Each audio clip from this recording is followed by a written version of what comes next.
Hello everyone, Unknown Reefer here, and today I'm going to talk to you about this fish tank lid that I've made.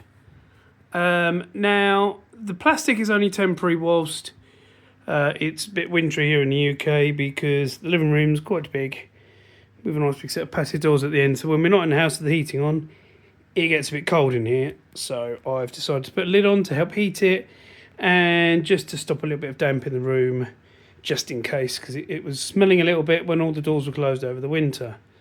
Now, the plastic on top, to be honest, I got from work. It was left over from a job, so it's just like probably 2mm acrylic, which whilst I laser cut the basic shape out, I did then do the end bits with a Stanley blade, so it is easy enough to cut.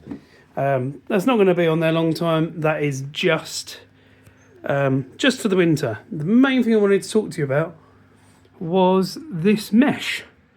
Now, we all know the DD jump guards and the Red Sea jump guards are not the cheapest things in the world, but this mesh stuff, which is actually the exact same dimensions as DD stuff, was £10 from Amazon. And it's done the tank, and I've got loads left over as well to do sort of patch repairs if I need to.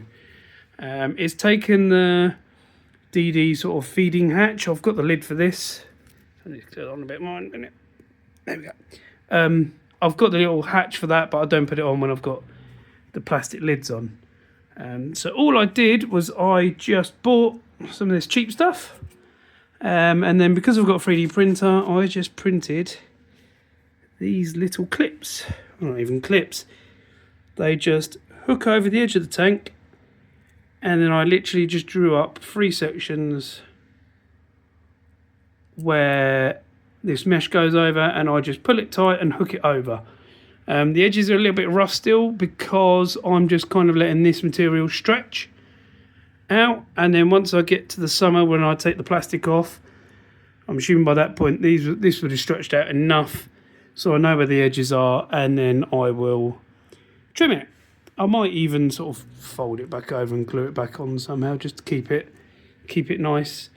I've put quite a few of these clips around the tank just to keep it tight in all areas, because like you can see, it does sort of dip a little bit with the weight of the plastic on, but it's only loose plastic, and I'll accept that little dip for the moment. And again, it's only temporary because the plastic does also reflect quite a bit of light. In fact, as you can see from the wall in those 2 places. So it'll probably be another month or so. I'll keep that on, and then that will come off.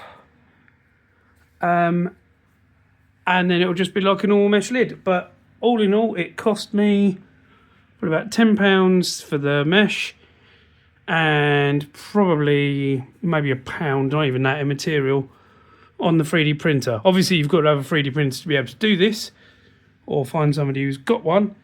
But it is a nice, cheap alternative, and it was something that I could justify to the missus that I got some money back from buying the 3D printer. I hope that's given you some ideas for your tank.